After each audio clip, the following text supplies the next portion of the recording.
Hi Anish. Hi అక్క. ఈ రోజు ఏం స్టోరీ చెప్తున్నావు మరి? భీముడు ఇంకా దుర్యోధనుడు పుట్టుక.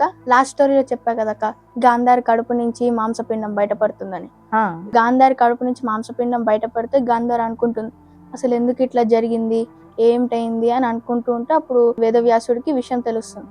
వేదవ్యాసుడు గాంధారి ఇంటికి వచ్చి తన తపోబలంతో ఆలోచిస్తుంటాడు, అసలు ఎందుకు ఇట్లా జరిగింది, ఎందుకు అని ఆలోచిస్తూ ఉంటే అప్పుడు వేదవ్యాసుడు గాంధారికి ఒక ఆర్డర్ ఇస్తారు. ఏమని? నువ్వు 100 నేతి కుండలు తెమ్మంటాడు. తెచ్చిన తర్వాత ఆ మాంసపిండాన్ని చల్ల నీటిలో కడిగి ఆ మాంసపిండాన్ని 100 భాగాలుగా చేస్తాడు. 100 భాగాలుగా చేసిన తర్వాత 99 కుండల్లో వేసేస్తాడు. ఆ కుండల్ని చీకటి గదిలో పెట్టేస్తాడు. చీకటి గదిలో పెట్టిన తర్వాత గాంధార కోరుకుంటుంది. ఏమని? నాకు ఒక ఆడపిల్ల కావాలని కోరుకుంటుంది.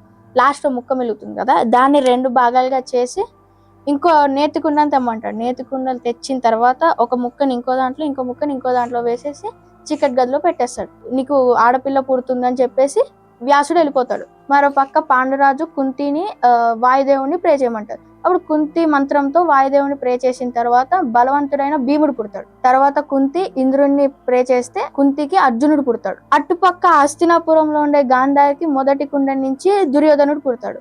ఎప్పుడైతే దుర్యోధనుడు పుడతాడో అక్కడ చెడు శకనాలు స్టార్ట్ అవుతాయి. అప్పుడు మంత్రులు ధృతరాష్ట్రుడికి చెప్తారు, ఇతన్ని మీరు వదిలేయండి అని చెప్తే అప్పుడు ధృతరాష్ట్రుడు దానికి ఒప్పుకోడు. అలానే గాంధారికి తర్వాత 99 కుండల నుంచి కొడుకులు పుట్టేస్తారు. లాస్ట్ 101 కుండ నుంచి కూతురు పుడుతుంది, తన పేరే దుశ్శల. చూసారు కదా నేను ఎట్లా మహాభారతం నేర్చుకున్నారో.